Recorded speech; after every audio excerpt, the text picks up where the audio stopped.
You ever look at someone with perfectly round shoulders, capped delts that just complete their whole upper body and think, that's a look what I want? I've been there. In this video, I'm going to give you the 6 exercises that help me round my shoulders that got me going from this to this.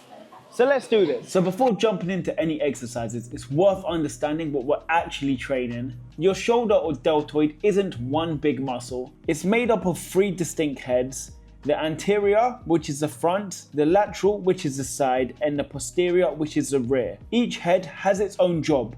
The front delt raises the arm forward, the side delt lifts your arms out to the side, and the rear delt pulls your arms backwards. If one of these are underdeveloped, then your entire shoulder aesthetics suffer. Overdeveloped front delts and posture rounds forward. Neglect your front delts and your upper body looks flat from the side. That's why a balanced shoulder routine matters. One that hits all 3 of the heads evenly. The delts are also incredibly involved in most upper body movements. Pressing, pulling, even stabilizing during curls or rows, your shoulders are always working. But direct isolation work is what gives them that roundness and shape that stands out on stage, in photos and in person. So regarding my compound lifts, the plate-loaded shoulder press machine has been a huge part of my shoulder growth. I used to rely on dumbbell shoulder presses, but over time I found that the setup and stability became the limiting factors, not the actual strength of my delts. Getting the dumbbells into position, balancing at the start of every set. It was draining my energy, which could have been spent on actual reps.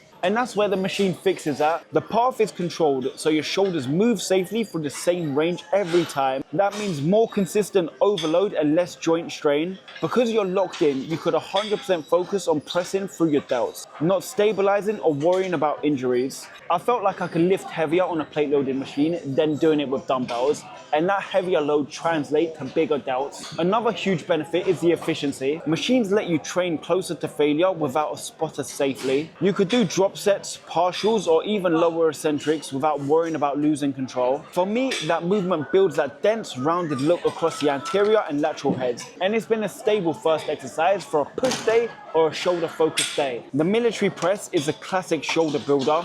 Brutal, raw, and efficient. What I love about this lift is how it engages the entire kinetic chain. Standing up to press means your core, glutes, and stabilizers are all working hard to keep you grounded, while your delts drive the bar overhead. And it's not just a shoulder exercise, it's a total upper body power move. Using a barbell also changes the stimulus compared to dumbbells.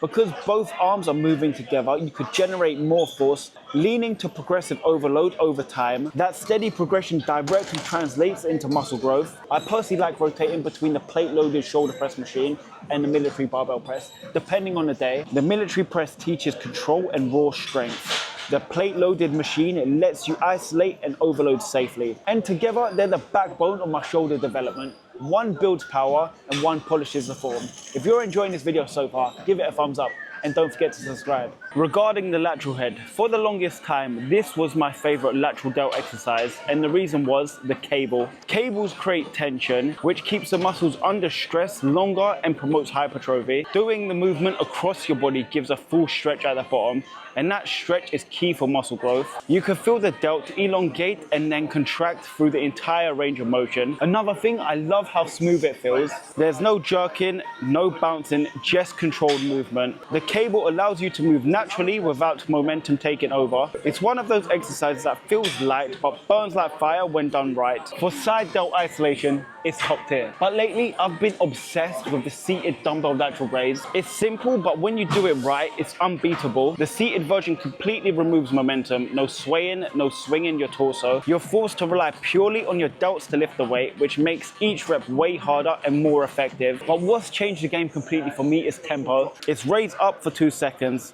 hold for a beat at the top, and take 4 seconds on the way down. That eccentric control absolutely lights up the muscle. It's not flashy, but if you want to build wide shoulders, the kind that makes your waist look smaller, this movement needs to be in your routine. So I'll be honest, I neglected my rear delts for years. I thought pulling exercises would be enough to stimulate them, but once I started isolating my rear delts, everything just changed. The single arm rear delt cable fly quickly became my go-to.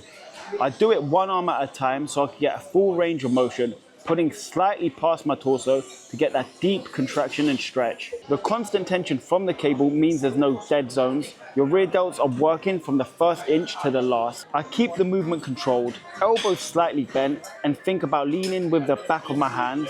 It's both slow and precise. It's one of the best isolation exercises for developing the round, full look of the rear shoulder. Now, if you don't like unilateral work, the rear delt pec fly is probably the best option. I hunch slightly over the pad, just enough to feel that stretch at the bottom of every rep. This setup makes a huge difference. When you let the handles come forward and then pull them back under control, you feel the delts working directly without traps or arms taking over. It's a great time saver. You could hit both sides at once while maintaining strict form. Dr. Mike Israetel uses this great analogy, which I love. Imagine you're sweeping your arms through a big pile of cash and you get to keep what you sweep. So that visual helps me maintain the right motion path. So this one's great for shaping your rear delts and balancing out your pressing volume. So here's the thing, I don't train front delts directly anymore, and honestly, you don't have to either. They are already heavily activated during pressing movements. Incline dumbbell press, barbell press, shoulder press, and even chest press. So by the time you've done all those compound movements, your anterior delts have had enough. Most people's front delts are actually overdeveloped, which throws off their posture and makes their shoulders look forward rounded. So by skipping front delts directly, I personally find that my shoulders are more balanced, rounder from the side, and more proportional overall. So with progressive overload, this is where the real results start to happen. You don't need to jump weight every session. Sometimes it's just doing the same weight for an extra rep, or keeping the tension for a second longer.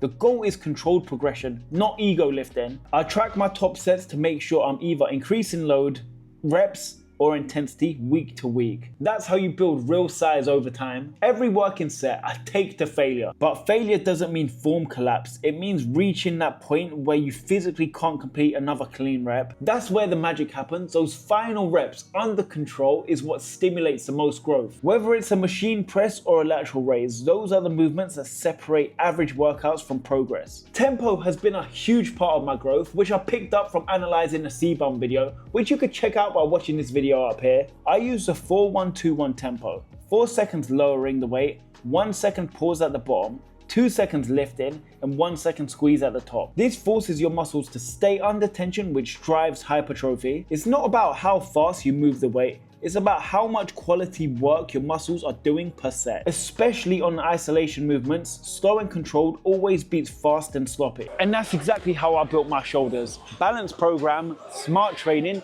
and an intensity that actually challenges your shoulder. If you've enjoyed this video, give it a thumbs up, hit the subscribe button, and watch this next video.